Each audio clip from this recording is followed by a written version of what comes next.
లో ఈ లలిత అనే సభ్యురాలు 20 రూపాయలు కట్టింది కాబట్టి 20 రూపాయలు ఆ మెంబర్కి నేను అడ్జస్ట్మెంట్ చేయడానికి 20 రూపాయలు అనేది అమౌంట్ ఎంట్రీ చేశాను. ఎంట్రీ చేసిన తర్వాత ఇక్కడ ప్రివ్యూ ఉంటుంది.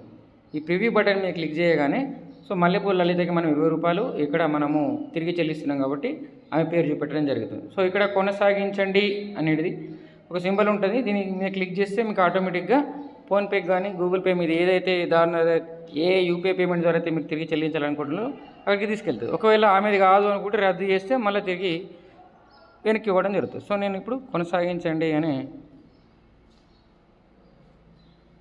సో ఈ విధంగా యూపీఐ లావాదేవీలకి వచ్చేసింది.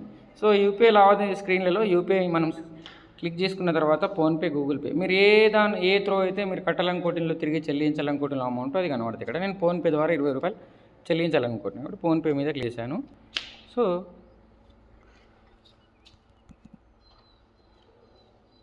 ఇక్కడ మీ ఫోన్పేకు సంబంధించినటువంటి మీకు లాక్ ఉంటుంది కదా, ఆ డిజిట్ని మీరు ఎంట్రీ చేయాలి. ఇక్కడ షో చేయదు.